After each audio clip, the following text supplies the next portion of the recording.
Hello and welcome to tonight's girls varsity basketball matchup between the Prairie Chien Blackhawks and your Platteville Hillmen. I'm Jonah Vorwald, accompanied tonight by Seth Wilson, bringing you the live, fresh, and electrifying commentary from the Jack O'Neill booth. Tonight's matchup shows the Platteville Hillmen playing the Prairie Chien Blackhawks, and we've already gotten started here, so I'll pick up on the rest of this later. But we've already seen one miss by the Prairie Chien Blackhawks, and there is a ball that gets knocked out of bounds, but off the leg of number 22, Avery Richard, off her leg, and it is now Prairie Chien ball going the other way. We welcome you back, or we welcome you. We had some technical difficulties, but we've managed through, and we're here. Only two people in the booth today, so we're fighting an uphill battle, but we're here, and we're giving you all the commentary for this very, very exciting SWC matchup tonight. So we see a three ball here, and it's in from number 14 from Prairie Chien, a banked three ball. I think the bank is open today as it's a Thursday. Alyssa Blevins driving with her left hand, trying to break the soft press. Jackson Berenchin gives it to Avery Richard up top, fires away, and that's the first Hillman score of the night, a three from Avery Richard. Yeah, now the Hillmen see also kind of a soft press, or well, not exactly. And they will break it. The Blackhawk can find their way right to the rim for a layup by number 32, Carly Kramer. We do see, like you said, a soft press from the Blackhawks, kind of staying in the three-quarters court. The Hillmen do advance the ball, and another three-ball shot here from Macy Noble, and that one's also in, starting off to a hot start, 2 for 2 from the Hillmen. We do see their press getting broken right away again by, looks like, number 14 there, Tana Radloff. And right now this is a high-scoring game. And we see another three-point attempt, and it's another three. Macy Noble this time. Back-to-back threes. Back-to-back-to-back, 3 for 3 now for the Hillmen. We might be having a shootout on our hands as the Hillmen press does not seem to be containing the Blackhawks at all. This matchup is very important as it features the first and second place for the SWC. The Hillmen are 9-5 overall this season, 4-0 in the conference. Is a nice right-handed layup, is good Greenlee by number 4, there. Greenlee. Prairie Chien is 3-1 in conference, 11-4 overall. Their only loss in conference coming earlier this season to the Hillmen. So this could be a game that decides the SWC champion as we near the end of the season. Now another three-point attempt from the Hillmen. That one is a hard miss right. First miss of the night. Yes. Now the Blackhawks transition out and find an open three in the corner, which is good from number, and a timeout is called. That was by Tessa Kajarski-Higgins, number 10 from the Blackhawks. We'll have trouble with that name all night. I think you got it pretty well there. Looks like our little banner is blocking the screen. Now early, I don't know. It's hard to count, but I've seen at least 5 threes have gone in. I'm thinking the game plan of this game, or maybe not the game plan, but what's happened so far is the shots are getting up, where there's no lack of shots here, especially outside the three-point arc. A couple layups by the Blackhawks, and then other than that, all threes have been fired in at a high clip, too. We saw a high-scoring affair the last time these two faced when the Hillmen pulled away with a 63-52-point victory. The score was close, 26-24 at halftime, until the Hillmen outscored Prairie Chien 37-28 in the second half. In that game, Jackson Berenchin had a career high of 24. Avery Richard had 19. This game is riding a lot. While we just have a month of ball still remaining, this game right here could be called the conference championship. It very well could be, as not many of the other teams stand in the way, at least at this moment. We do see a block there by the Blackhawks on the first 30. A layup attempt by the Hillmen. Now Prairie settling back in, not shooting instantly for the first time. We do see some trouble communication there on the Platteville side, but we do have it back on the top for the Blackhawks here. No trouble done. Looking for some openings, not much here. The Platteville man-to-man defense is probably better than their press defense. At least it's looking like that so far. They do find a hole, and another nice layup by number 4, Greenlee Cron, who seems to be kind of going a little bit faster pace than the defenders right now. They can't really keep up, but she's had two layups just right by him. Platteville looking to respond now, down 5 early. Not that that's a huge margin, but things happen. They could turn into a larger one. They get the little pick and roll action, but a turnover there by Claire Hoosier leads to a Prairie du Chien Blackhawk ball coming back the other way. 10 takes it up top, calling for number 4. That's Greenlee. Gives it to 14, swings it around the horn, 32, working on Avery Richard. 4 up top, spot up jumper. Can't find anything there. Maybe stick to layups, I don't know. Now you actually scrimmaged against our girls team, is that correct? This is true. From doing somewhat of a scouting report for the Prairie team here? So, to tell the story, Coach Temperley invited me, and he asked me to put together a team to scrimmage the girls basketball team. He wanted to push them, meet some physicality, and he wanted me to scout Prairie du Chien and kind of act as them for the week because they knew this was going to be a really important opponent. I'll shout out my team here. I was accompanied by Andrew Donner, Lucas Tabor, Marcus Krull, Carson Opkenorth. Quite the team. I will be honest with all those watching, we did not win. The girls team definitely took it to us. It wasn't even close. I mean, we played for 10 minutes in a scrimmage, and they beat us by around 13. But I think it was a really great experience. It was a little humbling, but I was really glad to be a part of it because I felt like I kind of felt like the team, or Mr. Temperley was very welcoming us onto the team, so I felt like we were really contributing, and I hope that's good. That nice pass there as a backcourt cut. Yes. So now my question off of that is, you said you did some scouting with that. Yes. What, as we do see a foul there by the Blackhawks, what strengths do you think the Prairie needs to play to did you see any weaknesses in the Platteville offense or defense or anything there? Well, Prairie loves to shoot. They love to run a lot of screens and mix things up and get players lost. Ooh. To open up three-point opportunities, which we've obviously seen very early today. The Hillmen, when playing us, were able to track those screens well, but I think Prairie du Chien's a little more organized than we were. We took 10 minutes to learn the offense before getting there. We had obviously practiced before, but it wasn't quite as refined as when we got there. A whole season of doing the same thing. Yes, exactly. They run the 4-out, 1 in, and then they have a 5-out. And it's a swing offense with lots of back screens, so the girls really have to stay disciplined, and they have to be able to help, but they can't lose track of their matchup, otherwise it will create a lot of open spots. It does appear Platteville's having a bit of a hard time boxing out, at least. There's been a few offensive rebounds so far. I'm assuming that'll get cleaned up maybe, or maybe it'll become a big problem in the game. We'll just have to see. But Platteville does have the ball here, back in the hands of Avery Richard. Scores 16-9, 11:55 on the clock. Finds it inside to Anna for the basket there. 16-11 for Blackhawks are winning. 10 up top, surveying. Trying to find an open player. Guarded by Alyssa Blevins, now gives it to 14. Delaney Johnson guarding. 32, takes it with the right hand, goes up strong, and that'll be out of bounds. Yeah, Last touch by 32, Carly Craven. Not a great angle there under the basket. It was good defense to push her there. She never got back to find the backboard. Now, we do see Prairie kind of relinquishing. This happened a little bit ago, but their press is kind of, they're sitting back now, which I do believe is man. I haven't seen any zone yet. But Platteville having the wide open backcourt to bring the ball up and possibly run any sorts of sets.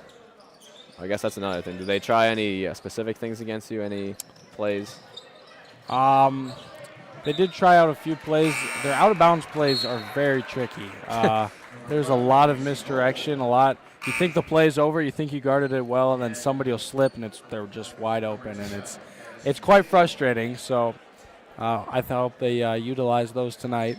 and not just to embarrass our team. Well, maybe they can do that to the Prairie team now. Yes, exactly. We do see number 4, Greenlee Cron, bringing the ball up. That's a very unique name. You don't see that a lot. But does kind of make the turnover. Half her fault, half the teammate's fault. More just miscommunication, going for the back cut, but then she's already passed the ball. That's a very common error to make. But when you get into a point where you're so in sync with some of your players, you kind of just know where they're going to be, and that you minimize those.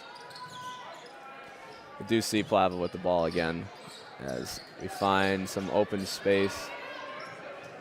And Avery Richard takes it with a spin move and air balls, but is recovered by Jackson Barrington, who then gets fouled on the floor before any shot went up. And we'll see Platteville's ball out of bounds. Maybe we'll see one of those unique plays that you were talking about. We might. I recognize the formation, but yes, sadly there was so much going box on set that here. I can't really tell you what. See a couple screens, almost screen the screener. We did see an opening there, I think, on the block, but they did not find her, and instead turned the ball over to their Prairie's point guard Greenlee here, who will pass it, and then another pass will almost be a backcourt or over and back. One. But instead, it's going to turn into a offensive foul, a charge called on number 34, Rihanna Dye. Call is just a little bit behind the play, but a tough one-on-one collision. Rihanna Dye takes that one-on-one, but the score will remain the same, 16-11, 10-15 in this first half. Now, I've always felt charges can almost, a lot of times they go either way, whether or not they were set in time. It's very, I feel like they're one of the more controversial things. Because, a foul, you can hear the slap on the arm sometimes, but knowing whether or not they got in position in time can be kind of a tricky thing, especially as a ref, because you have to look for that, aside from just any, common fouls. One of the more difficult judgment calls, I would say, in sports. And you don't see it called very often. No one's really actively trying to take charges. Thrown up there. Definitely looking for a foul, and we have a jump ball from all 3 referees. Well, one of them. Okay. It will stay Platteville ball. Alyssa Blevins will take the ball out of bounds. The Hillmen have on the court Alyssa Blevins, Rihanna Dye, Claire Hoosier, Macy Noble, and Avery Richard. Now this is a little bit different, the box set, but slide it over. And they do lob it up almost to their big there, Rihanna, but does not find the mark until she's well behind the three-point line. And now they just reset on top. Rihanna Dye surveys the court. Claire Hoosier on the wing. Macy Noble swings it around to Rihanna Dye, who dishes it down low. Alyssa Blevins working in the post, and a foul on the floor called. This has been a very, very physical matchup. Only 5 fouls to show for it, but it looks like she stepped out. I think they're calling that the Blackhawk ball, actually. Oh. So not a push or anything. She just was forced out of bounds, you could say. Not a ton of calls here, but definitely a lot of physicality. Yeah, well, it's always about who can kind of fight through the adversity there of not getting calls. A lot of times in high school games, especially towards the tournament, you see a lot of no calls. As we do see a player on the ground there, and it leads to a miss. Unable to finish the clip. Yes, as they would say in the gaming world. We're really just at cultural society now. You'll hear that. The score is 11-16. It's been there for a while. Platteville still trailing, somewhat early, into the second half of this first half, if that makes any sense. I'm following you. We do see Avery, like you said, scanning the floor, looking for an opening, goes to the spin move, and throws it right to the Prairie to Chien player, who will then find a wide open runner for a layup, number 10 there. Tessa Kajowski-Higgins. And Macy Noble goes to the rack and gets fouled on the arm. 2 shots there, first free throws. I could be losing it, but I think first free throws of the game. And one of the few stoppage of clocks we've had. Macy Noble has been on quite the streak recently. She's up to 10 points a game, She's shooting 64% from the free throw line today, one of the better marks on the team, and it'll increase right there. She already has 7 today after 2 early threes.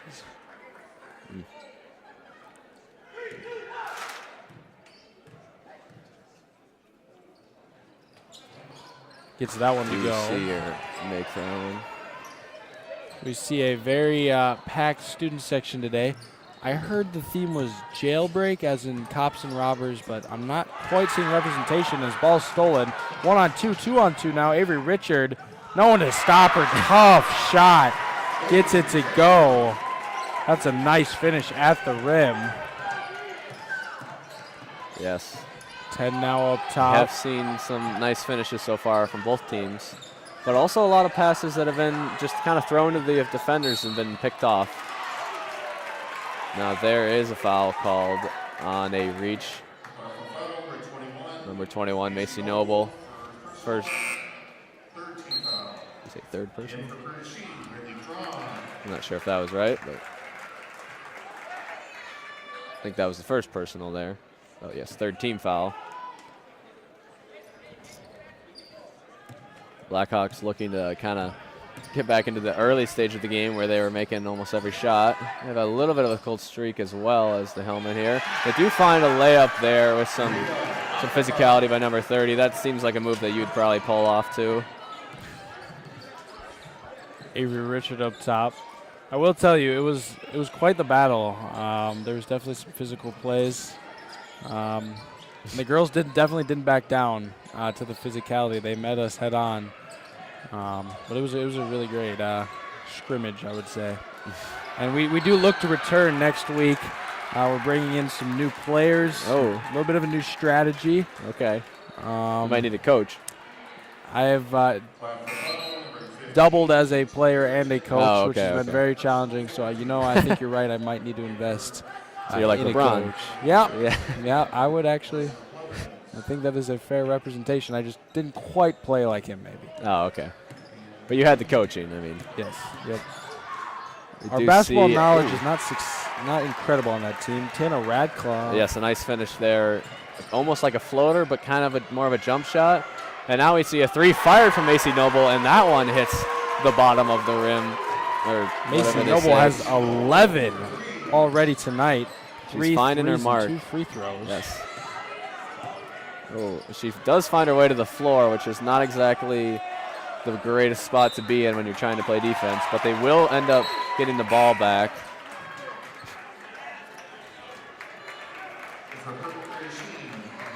Do see number 30 check out for the Blackhawks, one of their taller players. We'll see if that affects anything here, although the Hillmen do not have Rihanna in.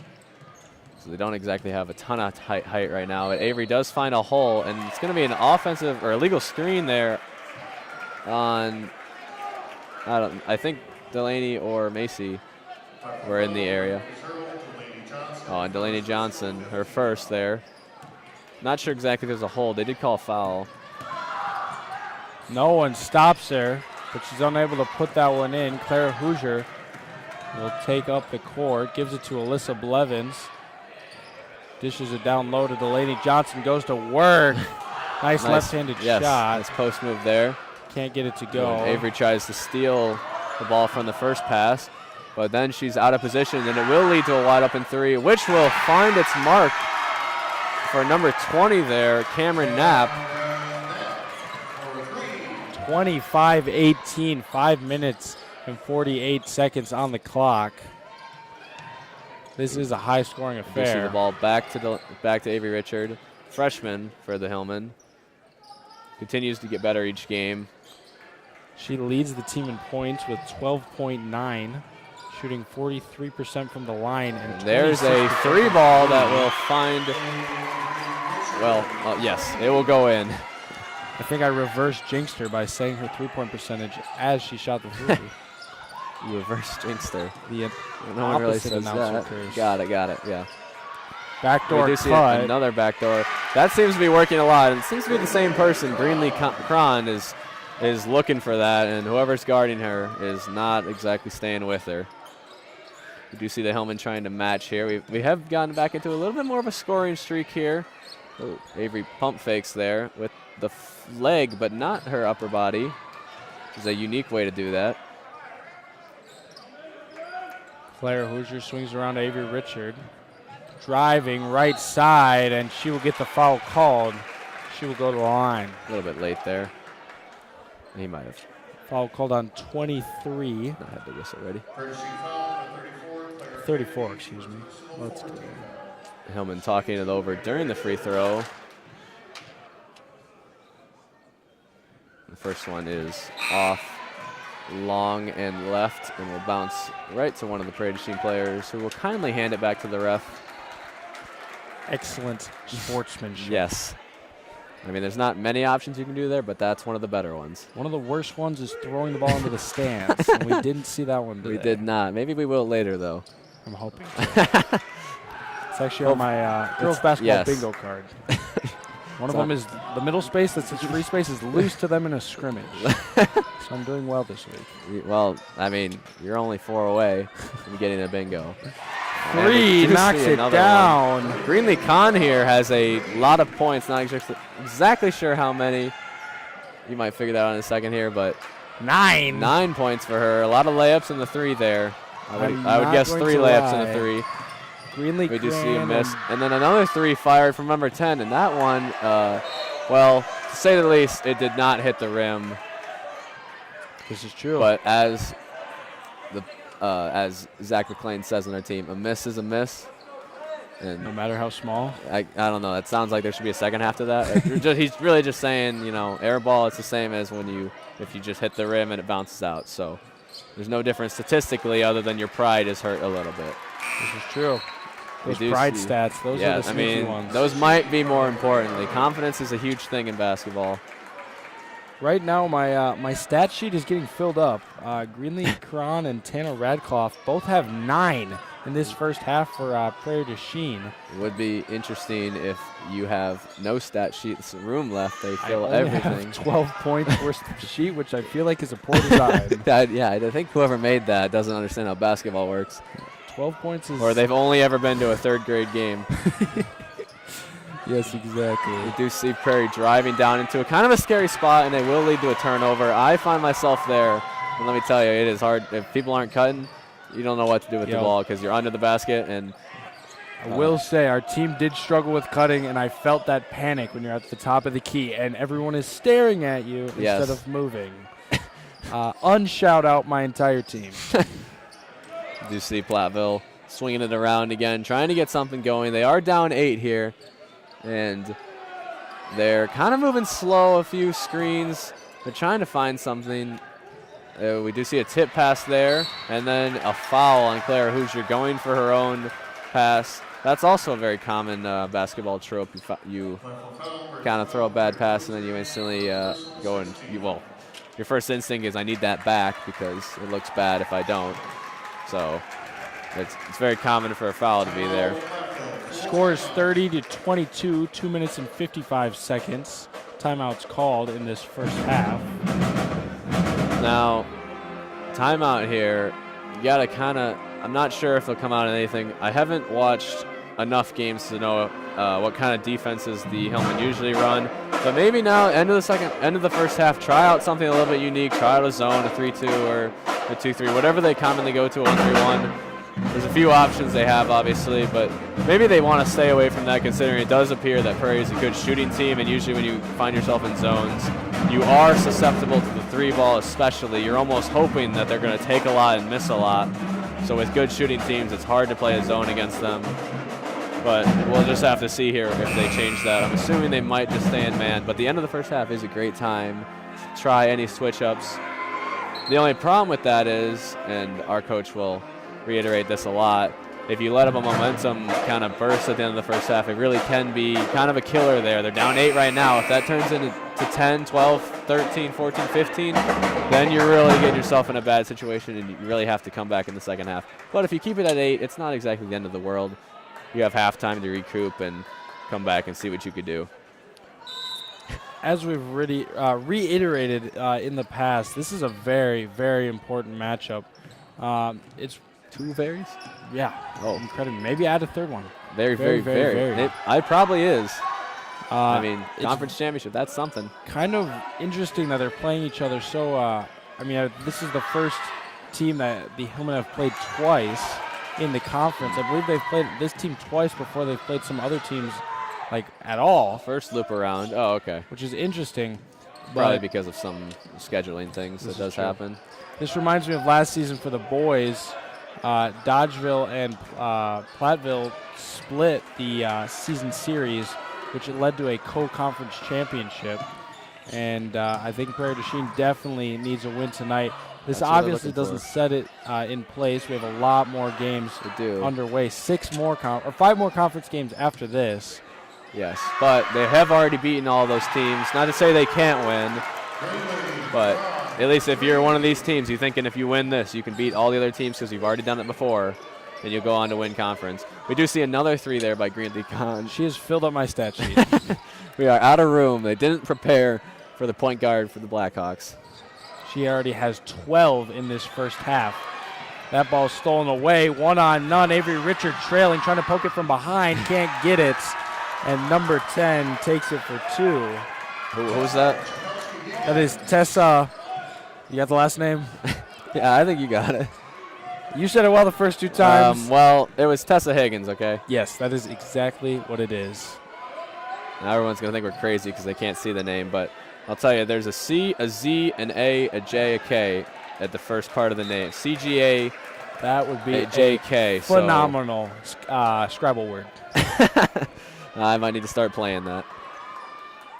And 14, that's Tanner Radloff, will take it up for Prairie du Chien. You know, I've always wondered, like, Scrabble should include names too. I mean, those are words. I mean, it's probably the most commonly word that anyone uses. Well, maybe not the most common, but one of them. I mean, every time you are in grade school, anytime in school, really, you write your name on every paper. I mean, that's still a word. It's made up of letters. Then you could probably argue that any combination of words is a name. Yes. But technically any word is a name, you know. You go to certain countries, you find people that are named like cardboard, I mean. Cardboard? maybe not exactly, but, you know. Incredibly creative example. That left-handed scoop shot from Alyssa Blevins isn't good. Boarded by Carly Kramer. Only 18 seconds left. Need to find something, or possibly just hold it considering they are up 13. Like I mentioned, Platteville did let them get to a higher lead now. Momentum has switched, and now it's up to 15 as Greenlee Kahn has broken your stat sheet. 14 points now. With only 2 seconds left, Avery looks to find a last-second shot, and it is short at the buzzer. She did get it off in time, but it will only hit the net, as some would say, nothing but net. And the players will head into the halftime, or into the locker room for halftime. Platteville definitely looking to bring this game back as they let it get from 8 to 15, almost doubling the lead differential in the last 2 minutes, which is not ideal from any standpoint. For some first half stats, Macy Noble is leading the Hillmen in scoring. She already has 11 in this first half. We see Avery Richard. She has 10 in this first half.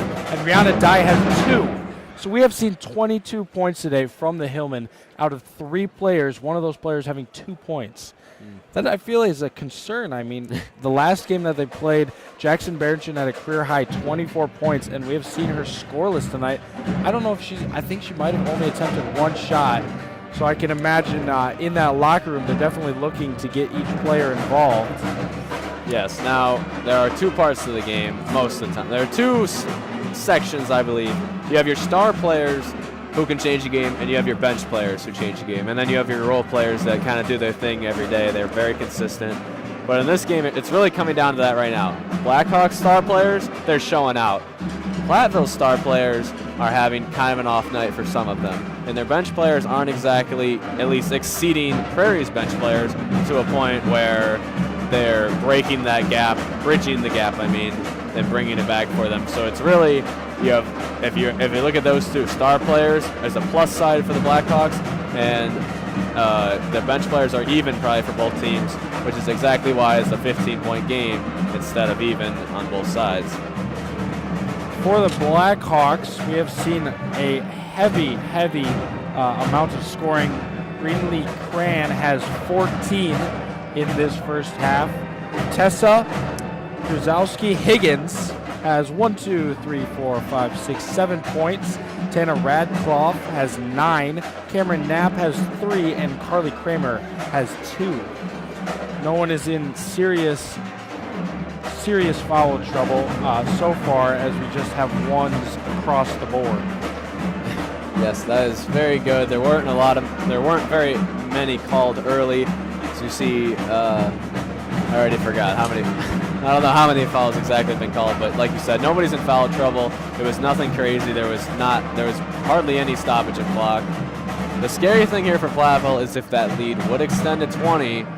It's 20, right? The clock runs, which can lead for a very quick half. And 1 second you think that you have a chance to come back, you're kind of thinking, oh, we'll get them early in the second half. But if they put up to 20, that clock, it rolls fast. I mean, out of bounds, everything. It's not stopping. It's not stopping. And time goes fast when you're having fun, or when you're losing by a lot. But maybe not, because if it's a terrible punishment, I guess it feels like it takes forever. That is true. But at the very least, there's a misconception of how long time has passed. Well, to kind of describe the atmosphere today, we have a very wonderful Hillman band. You've probably been able to hear that. One of the more exciting things of high school sports is a live band to join your game. And a live commentary. Yep. Obviously, we got us in the booth. We got a nice crowd today, and we have our student section. Obviously, a lot of people out go get concessions. Yes. There's good pizza out there. I don't remember. I think Domino's or Pizza Hut. I think it's Pizza Hut. If you're ever at a game, get the pizza. And if you're wondering, yes, it tastes the same as every other pizza at Pizza Hut or Domino's, whatever it is. But, if you come here, you get the game and the pizza. It is $3, but, it's probably slightly more than at Pizza Hut. But, we can't reveal those secrets, so you didn't hear that. It's better here. There's my mom always said to make things with a hint of love, and I never believed her. The concession stand here, it's got a hint of the delivery guy's truck. So, that's got to be worth something. Excellent analysis, Jonah. Well, sadly, we don't have an interview for you today. We had a few possible opportunities. None of them quite came through. So we're just talking, which is one of my favorite things to do. I don't know about you, Jonah. Yeah. How was school today? School today. I'm not gonna lie. The snow days are nice, but they're throwing me off. I think it really slowed me down too much, and it's making school a little bit more complicated. But this was our second full day. We had a snow day on Tuesday. No school on Monday. Shout out Martin Luther King Jr. And we had 2 full days. They've been a little long, but they've been productive. I had a Spanish quiz today. Shout out Senora Trano. Those went very well. I actually have added some Spanish commentary to my arsenal, but I'm not going to show them off yet because I didn't study for that. Spanish I need to study for a lot. It's a great class, great language. So you might see some flashes of Espanol in the booth in the future. That's an interesting dynamic. I don't know if they've seen that before, but you'll be bringing it, and I don't know if any other school around us is bringing that type of commentary. Multilingual. You might even learn something up here, and that's not what we're here for. We're here so that you don't have to just watch the game in your living room with no sound. Yes, exactly. And what I always say and believe truly in my heart, if you don't like us, you can always mute us. Exactly. And if you do mute us, you can watch our lips move and act like, and then you can play it through your mind and you can make our voices. Basically it's a win-win. The volume's on, hopefully you enjoy it. If the volume's off, it's still entertainment. I can really imagine the volume off people are not enjoying the segment right now because there's nothing to watch. Yeah, that's true. Except for our mouths move. I'm going to do a little thing for all the people muted, and I'm going to mouth something and not say anything. Oh, now they're really confused. Hopefully nobody read my lips there. Nothing bad, obviously, but a little bit confusion. Throw you off there. Yes.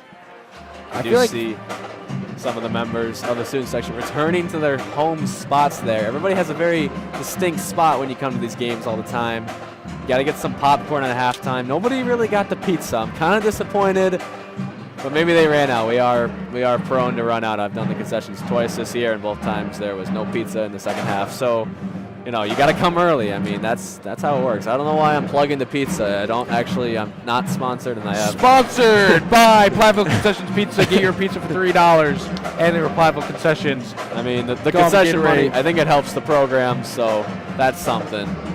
Yep. But I think what really should happen is the guys running the booth, the score clock, and the announcer, Dan, and the other lady, the score in the book, they should get some pizza during the halftime. There should be a reserved piece. And then, you got to bring some napkins or something, too, because that might be a problem with the clock. Well, at that point, they may as well give us a piece. I mean, yeah, why don't we the whole band might need something. I think we might need to be sponsored by Pizza Hut to sponsor everybody else. We do see the players return here. Not a lot of time left in the half, only 2.5 minutes. Is there something you wanted to bring in? I was going to say, as we progress as a club and a broadcast, we are looking for sponsorships. I'm not going to sell out. You are not going to hear a sponsorship every 30 seconds like other broadcasts. And, I saw that. I hope nobody else. I'm kidding. I understand exactly what you mean. I was actually about to say like the radio. Not any radio in particular, but I feel like a lot of the radio I listen to, too many ads. So we maybe just run like a little ad in the corner or give you a little shout out, a few different shout outs. A Seth Wilson shout out I heard goes a long way. That's just what I heard. Yes. But if you know a business or you own a business and are interested, you can contact me, Seth Wilson, obviously Jonah, anybody you've seen in broadcasting, and we will relay the message, or Jordan Belkin, our absolutely wonderful advisor that has helped us through many, many struggles and processes to get us to this point today. Shout out Ms. Belkin. Yeah, I was going to say, you mentioned the radio ads. Now, can we all agree? The radio ads are just the worst ones, or at least the unskippable ads. I mean, when YouTube switched to the two-part ad, I mean, it's just not necessary. They don't need that much money. But the YouTube video, when they have a sponsorship, now I can deal with that because you can skip right through the ad. They have a very clear-cut scene. I mean, they bring up a little video. You can tell when the scene changes, and you find your way back to the actual video because I'm not trying to buy women's products or anything. So basically, I can skip right through that. But when you're watching when you're listening to the radio, not watching, or listening to certain things, you can't skip it. You got nothing to do but just sit through it. I mean, usually you just change the channel. Let's be honest. I'm not sitting there and listening to that. I'm gonna find something else. Which one has I don't even know which one has the music. Where's the podcast at? I mean, I promise you that if we get ads on this broadcast, they will be fun and exciting. I have joined speech team this year, and part of my speech is I have to give an ad in a fun voice inflection. What is that one called? Do you know the exact name? It is a radio broadcast. Oh, okay. Similar to live stream broadcast. Yes. I am a man of many similar trades. So now you haven't done that before. Are you planning on, I guess we all mostly have to, you're attending the in-person competition? Yes, I have to perform for Miss Schober this Friday. Oh, okay. But then after that, you have, yes. Assuming you can do well enough, the speech team, I mean, it's not super hard to get to state. You need like a 16 out of 25 and then a 20 out of 25. But, yes, the live audience, the people judge you. They really don't, but sorry, back to the game. We do see a travel here, number 14. 2 seconds in. Oh, my goodness. There's a game. I forgot to change it. Oh, my goodness. What am I doing? Yes. Hello. We were too in-depth in the thought of the talking. But we do see now Platteville going right back at it. They do actually get an early travel, which kind of helps. And a layup by Jackson Berchin, who has barely scored nothing today, right? 0 points. Seth Wilson had called that. I see the Hillmen, if they are going to pull their way back into this victory, they're going to use all of their weapons. They have one of the deepest teams in the SWC, and we obviously see Jackson Berchin, a great post-up. I think that's a designed play. Call me a wizard. I knew it. I knew it. Oh, you're a wizard, Harry. 14 Seth. working on Claire Hoosier. Claire Hoosier with the board. Runs it up the court now. The Hillman definitely higher pace. Crossover dribble. Nice move. And Count that one. Alessa Blevins with her first basket of the night. And just like that, we have 2 brand new scores for the Hillman thus far. Yes, make this and it's already back to 10. Completely opposite side of what I said they couldn't do, which I guess is what they do want to do. They want to make it as far away from possible as the 20-point running clock situation so they can bring themselves back into it. And they've already done a great job here, putting up 5 in the first minute to Prairie's 0. And now they go back to the press, showing some up-tempo there, which I think is a great decision considering they went away from it in the first half. And it kind of led to some issues, although they did have some problems early on, which is why they went out of it. We do see them back in the the half-court man. Prairie looking for some options here. Nothing crazy, just a lot of screen-aways. They do find a 3 in the corner that they will not take. And then right back to the corner where they will take one, and that will be short. And a rebound by Avery Richard. Great board there. Definitely a lot of physicality, and the Hillmen are really taking them to it. Spin around past Alessa Blevins on the wing. Surveys down low. Setting it back up. The Hillmen look to reset. Claire Hoosier on the near side. Gives to Macy Noble in the corner. Screen from Jackson Bernchin. Little pick and roll. Step back 3. And it's short. Won't find anything. Yes, now her feet were in a decent spot, but she does fade away on that. And the step back fadeaway is not always the greatest shot when you don't have like a great strength, at least like an NBA player, where that shot just comes natural. So it's very hard to find the power and the accuracy. And then on the other end, we do see a breakout. So maybe the press isn't the best idea, as I think that was Greenlee. Oh, no, Tana Radloff, number 14, instead finds the layup right through the defense. That gives her 11 on the night thus far. Now Avery finding her way in, and that's a throw up. Looking kind of for a foul, but will not get one. Then goes for a steal and misses it. Not trying to player spotlight only on her, but we do see now an open 3 for number 14 again. Tana Radloff, and that will go in, making it right back to what it was at halftime, 15. And just like that, my stat books are filled up for Tana. So congratulations, Tana. That must be the award of the night. Each player should have that individual goal. Well, if they're looking for points, at least. I mean, the real one should be to try to fill up the rebounds or whatever else you have on there. I don't think you have that. Maybe the fouls. Yes, who will fill up the fouls first? He only has 5, so, you know, maybe you can mark like some of the ones that don't get called, and they'll get to 6. Lots of screens from Jackson Bernchin and Alessa Blevins. They're trying to get the pick and roll going. Not successful thus far. Great defense by Prairie to Chien. Macy Noble pops out to Jackson Bernchin. That's Avery Richard, and a foul called on number 4. That's her second. Greenlee Kahn. Yeah, the pick and roll is very one of the oldest probably plays. I mean, I bet it was being run in Bill Russell's day, and before that when the peach baskets were around. But anyone can really run it. All you need is 2 players, and you don't even need to be that big, although it probably helps with the screen, and the taller you are, the easier it is to roll for a basket. But anyone can set a screen and then roll off it and find an open look. That's why it's so like universal. We do see Prairie again just going around the Platteville defenders, finding their way to the rim, and that's Greenlee Kahn again, who just has too many points for us to keep track of. I guess you kind of know. 16, yes. Jackson Bernchin gives it to Avery Richard. But it's safe to say she's not being contained, and that pass is deflected away and finds a way back to number 4, Greenlee, who will pass ahead a nice pass to an open look, but will not find the basket.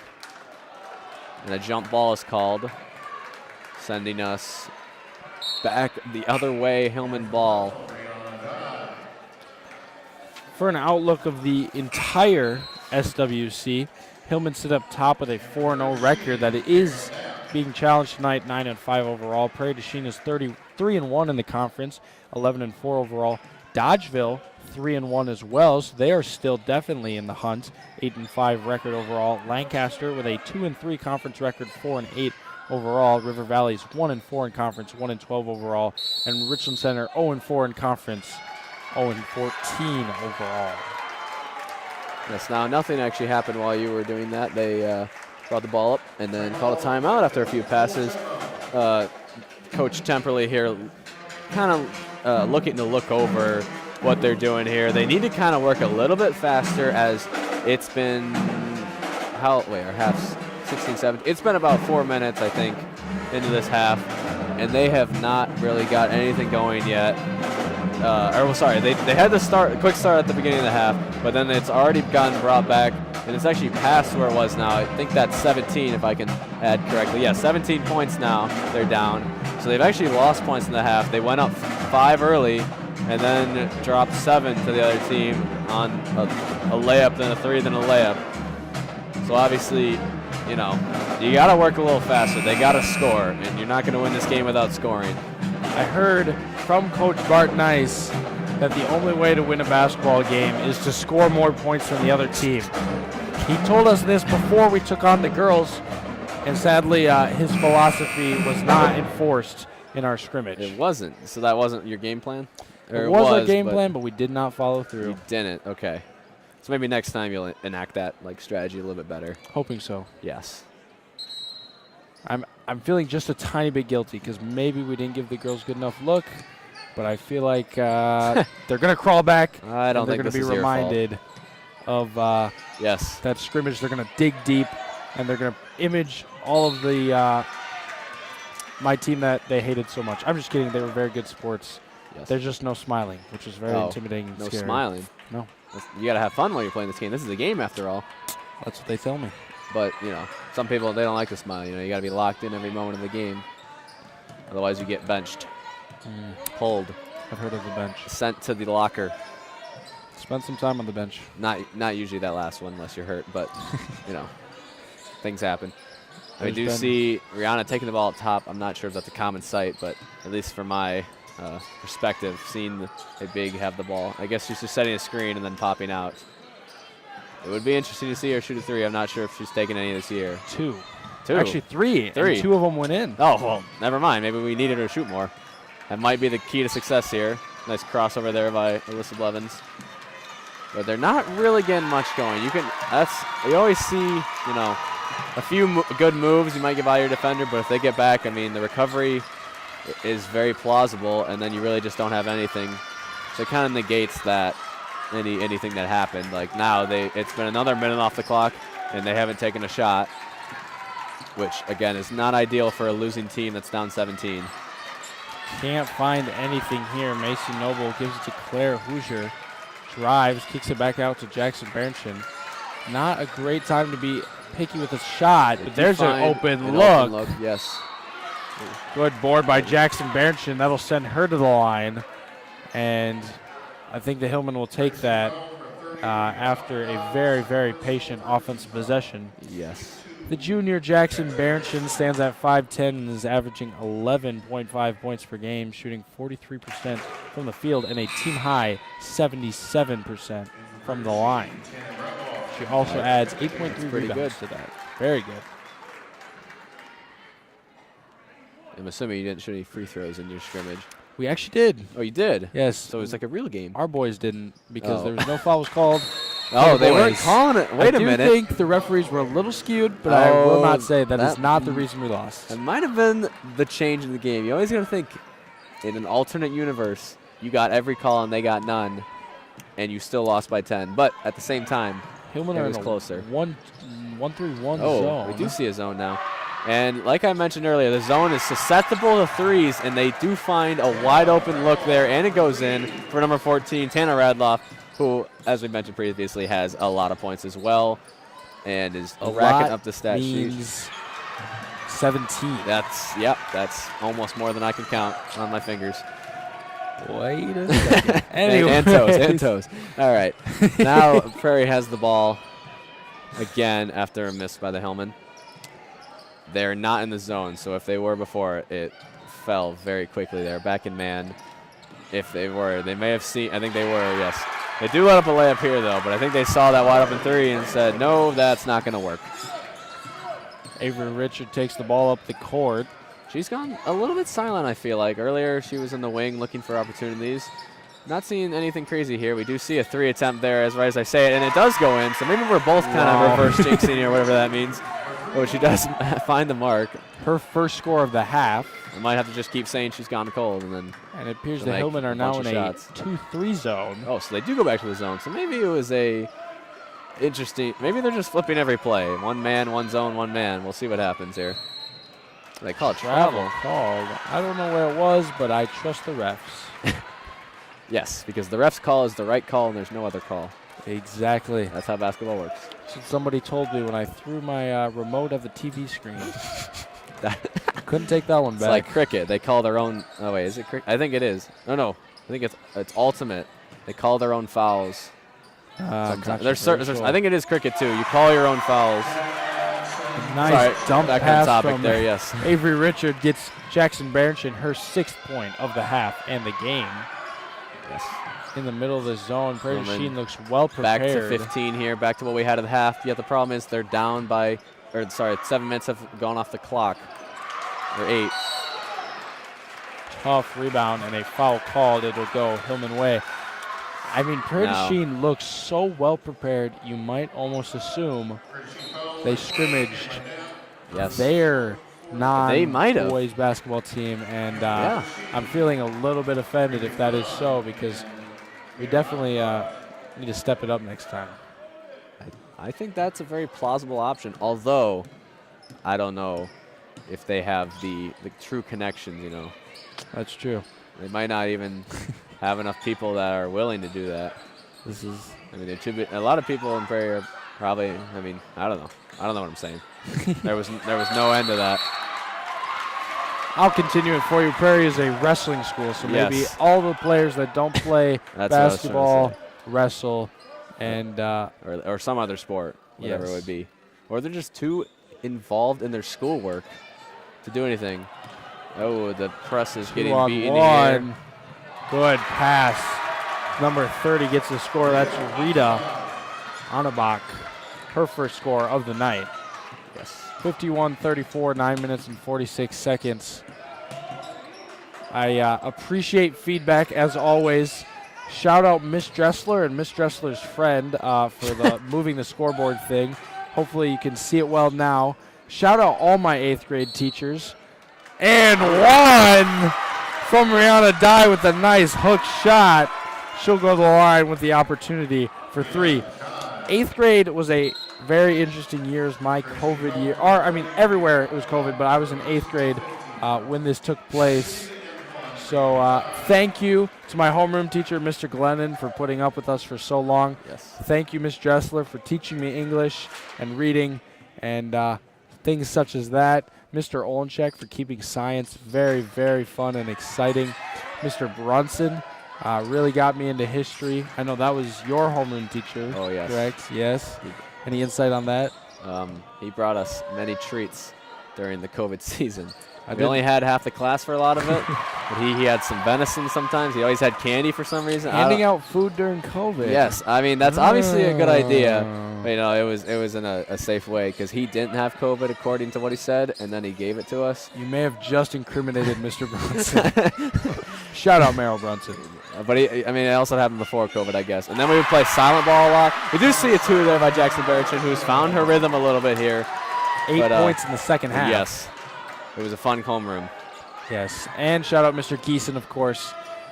Old Mr. G. Yes. Holding it down. He got me to do some cool architecture class that it took a lot of time and there was no payoff. It was outside of school. All right. Showing off their depth. That's 4 points in a row from Rita Ankenbach. Really carrying the squad. Now, does she come off the bench? Yes. No. I think she starts, actually. But I did mention earlier some of the bench players are playing a crucial role. She averages 5 points on the season, but a team-high 6.7 rebounds. You see a 3 here from one of the stars, number 4 from Prairie.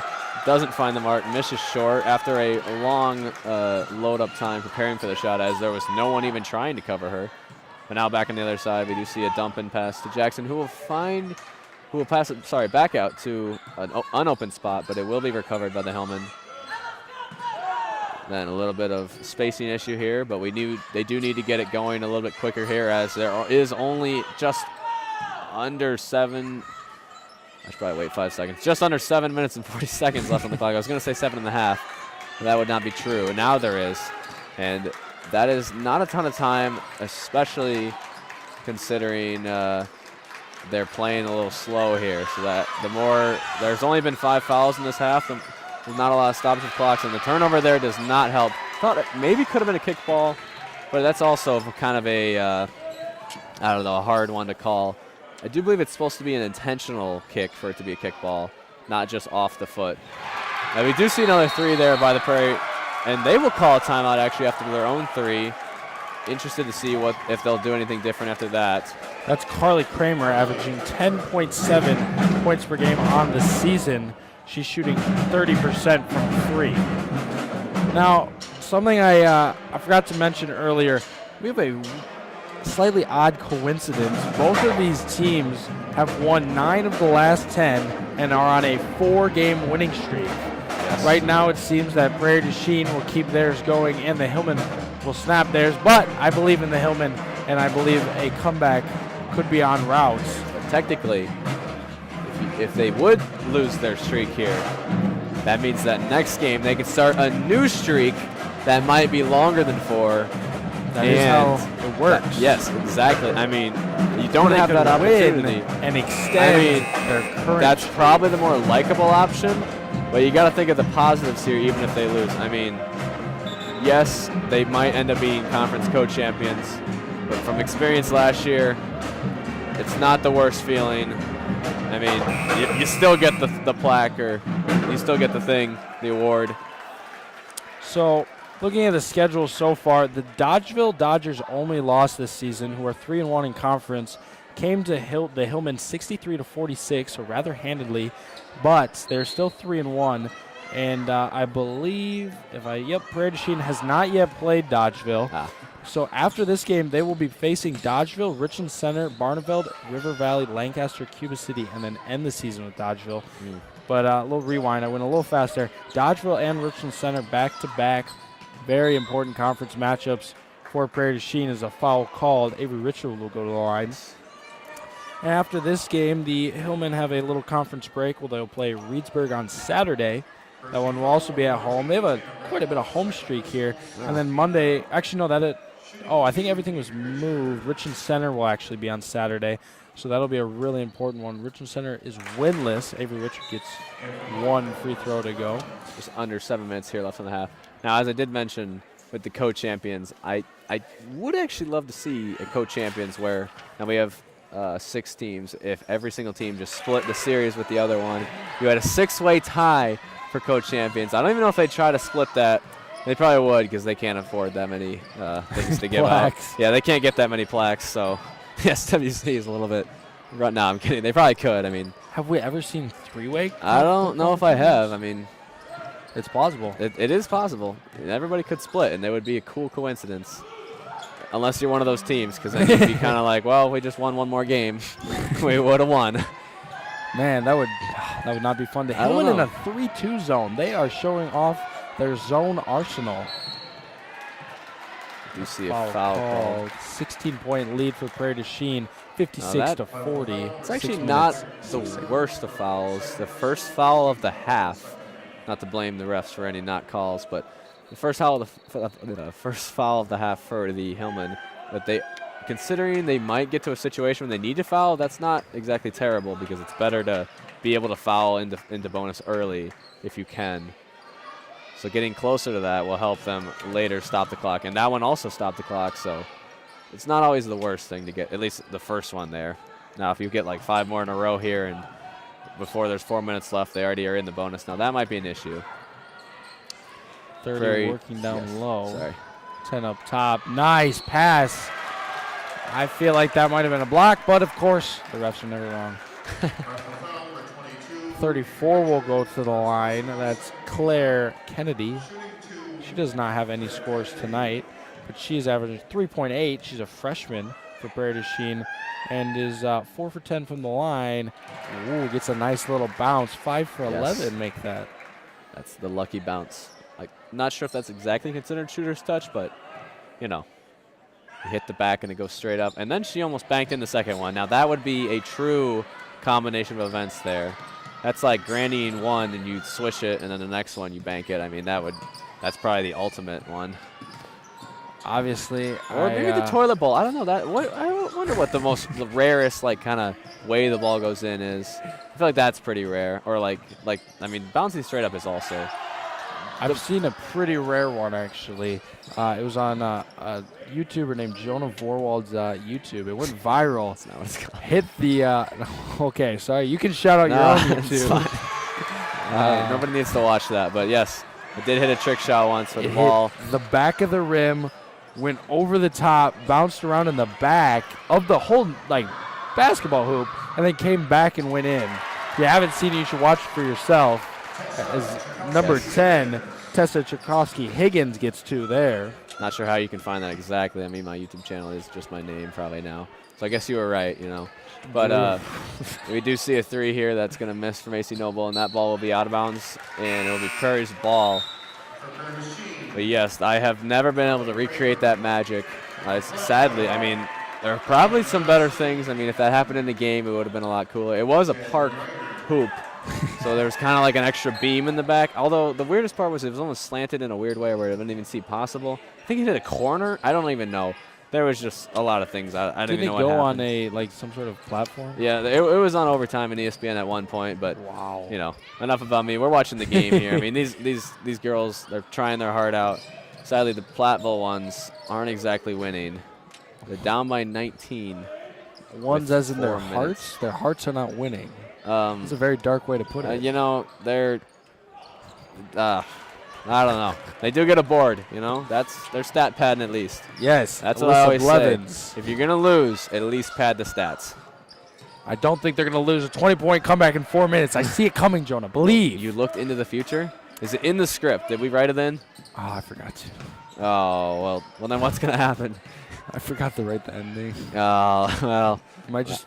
So you're saying they're going to get to decide? Oh, just nothing happens. The world ends right now? Yeah, everything just goes white. Got it. We are looking for some scores. They do find Delaney Johnson, and then they find, I think, Jasmine there, but she will miss a somewhat contested layup, and it will be Prairie's ball coming back the other way.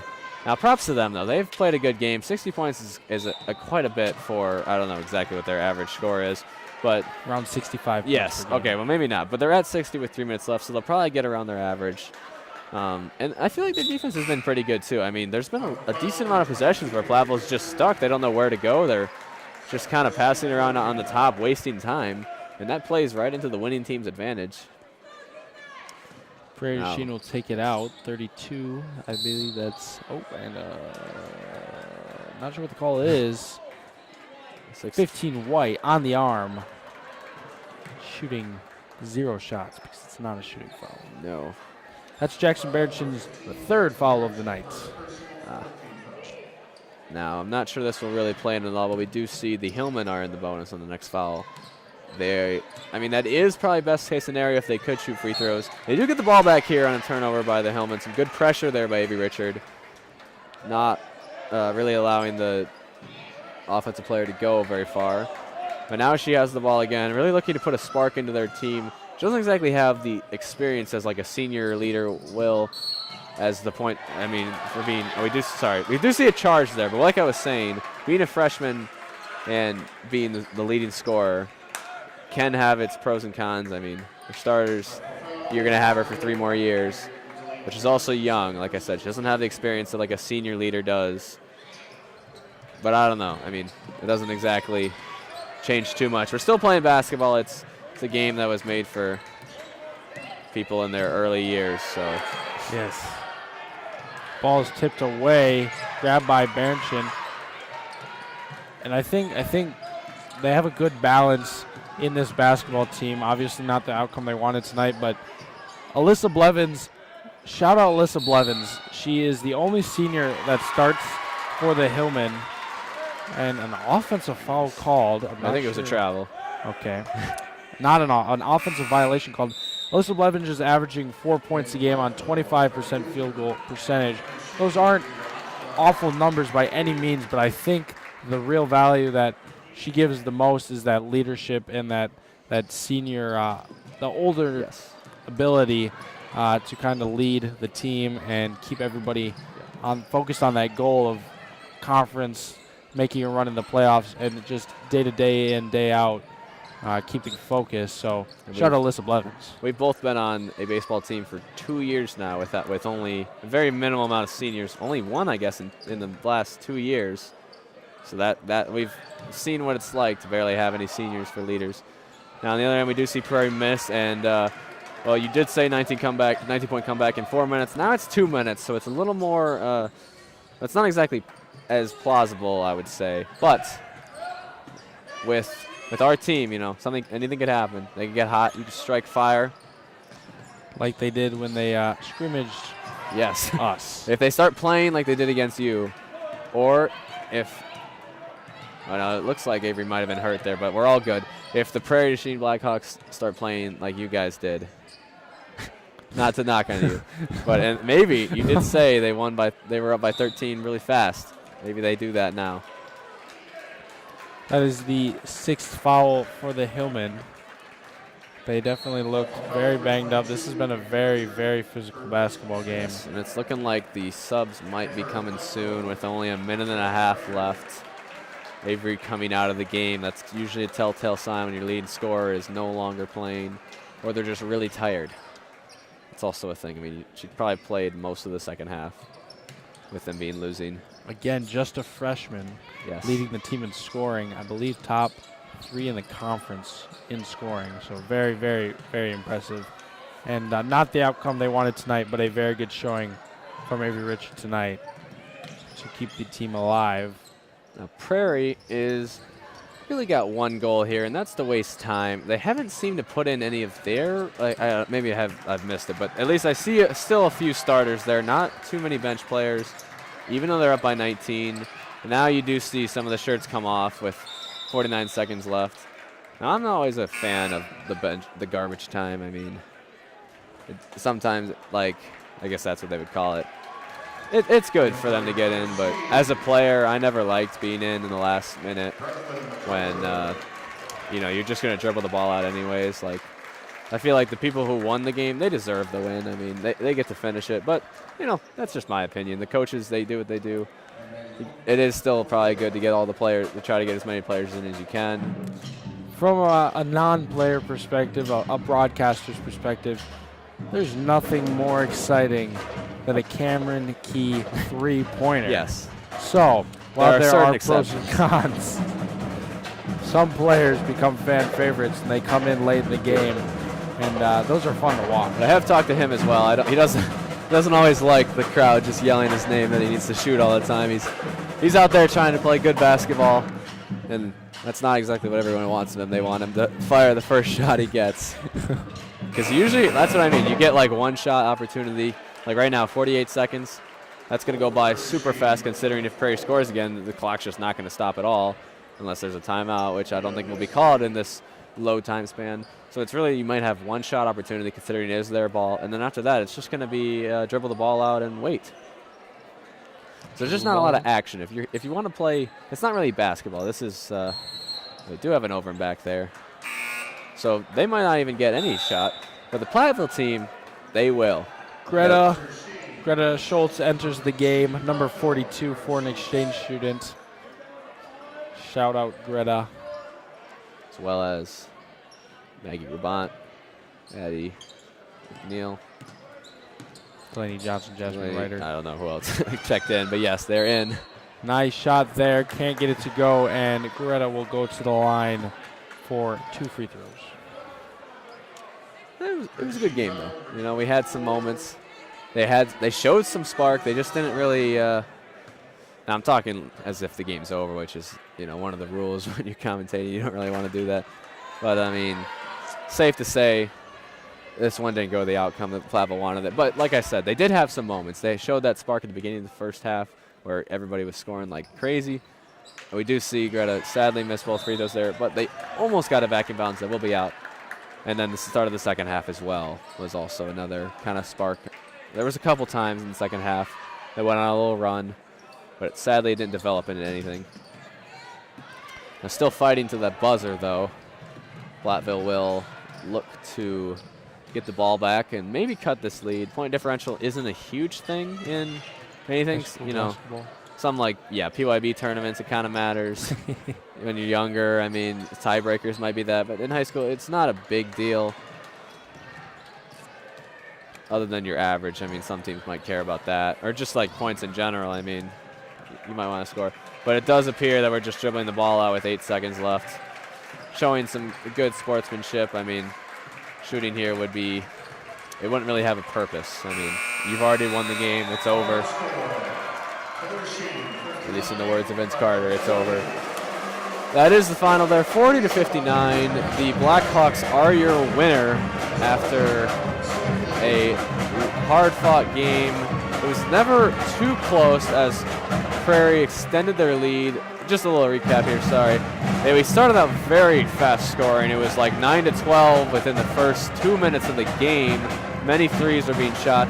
We then got to the end of the second half, kind of a back-and-forth affair. Prairie did find their way. They upped their lead to 8. And then in the last 2 minutes, the first and the last 2 minutes of the first half were very crucial for Prairie as they took a lead in the first half, in the first 2 minutes. In the last 2 minutes of the first half, they went up another 7 points and brought it from 8 to 15, which really kind of put away the game for the rest of this. I mean, trying to come back from a 15-point lead as opposed to an 8 is a matter of almost 3 more shots that you need to make, depending on if they're 3s or 2s or 4-pointers, for all I know, on a foul 3. But it really is a lot more difficult. And a lot of them came off layups, which was probably the downfall. I mean, they let up 3s and layups, just kind of like, the most consistently shot areas. I feel like there's not a lot of mid-range being shot, especially in that game. It was either a 3 or it was inside and it was a good look. Hillman really couldn't find that streak they needed. I felt like this game was very streaky in that first half, and I hope in the second half the Hillman could find their own streak. But just a little scoring summary. We saw a little bit of the opposite of what we wanted in the second half. I was hoping some more players would be involved. Well, when those players were involved, the players from the first half went a little bit quiet. But we still saw some good scoring. Avery Richard had 14 tonight. Macy Noble had 11, all coming in the first half. Jackson Barrington had 6, Alyssa Blevins had 3, and Rihanna Dye had 4. So we only see 5 players scoring tonight, and it is 4 of the 5 starters. So not quite what they wanted tonight, but they will look to rebound strong. On the Prairie Machine side, we have 16 points from Greenlee Grand. Great performance there. Tessa Krogowski-Higgins. Another great name. With 9. Tana Radloff with 17. Third great. I mean, they're all just great names. What name's not bad? Cameron Knapp Can't actually with mention 3. any because somebody named that will find me. Rita Enkenbach with 4. Carly Kramer with 7. So we saw a very, very high scoring affair. It was 59-40. I mean, not very. Yes. Sorry. I'll subtract one of the varies. It was a greatly scored basketball game. There was some offense. There was. There was also some defense. There was. And a team with more points came out on top. That is how basketball usually goes. Except when they forfeit when they're up by 30. Very rare occurrences. Not sure if that has ever happened, but it might have. You're very right. Jonah, we should be the first team. Maybe your team, you should win your little scrimmage and then forfeit. Or maybe they make you forfeit by kicking you out. That's how it works, yes. We'll be back next week to prep for Lancaster. Speaking of which, if only that was live streamed. That's where the real game's at. That is a terrible idea. Let's not have that. Well, the Hillman snapped their 4-game going. The in-season tournament of the fake players versus the real players. This is an idea right here. I think we need to pitch this to up top at the boss. No, I'm kidding. I remember some stats, but I won't share them, not to call anybody out, including myself. Yes. After tonight, I think our schedule's a little mixed around, but I believe the Hillman will be playing on Saturday against Richland Center. Then if the schedule's correct, they will play Lancaster next week and then Potosi-Cassville. Then there will be a very, very important second meeting with Dodgeville at home. We will broadcast that live. And then we will be at Cuba City, who is a very good opponent, which will be a great non-conference game. And then we'll play at La Crosse Logan, which will be a very cool venue. And then at home against River Valley, and then close the season with Richland Center. Looking ahead, Jonah, the big circled game has got to be Dodgeville. Yes. The thing is, you really can't lose sight of the other games. I mean, the Hillman cannot afford a loss at this point in the season. Non-conference is okay, obviously, but they'd like to win all of those. We're too broke. But a They conference cost too loss. Yes, exactly. Yes. Exactly. We're like a college person that had to travel 400 miles or 4,000 miles away, and they went overseas, and they were in student loans for 30 years. You know, you find a way to connect everything to basketball, and I really think that's a skill. I mean, it's close, you know. There's basketball in other countries. There are. Exactly. There is. Maybe some of the wood that for the baskets when they used to use, I don't even know if they had wooden baskets. Maybe it came from other countries. I bet they ship them. Everything's made in China. Wait, what? All right. I don't know where we're at right now, but we are here in this place Yes. doing these things. The floor is crowded. I'm Seth Wilson alongside Jonah Vorwald. Not quite the outcome we wanted, but the Hillman will look to rebound strong. As Benedict Jafinski always says, it's a great day.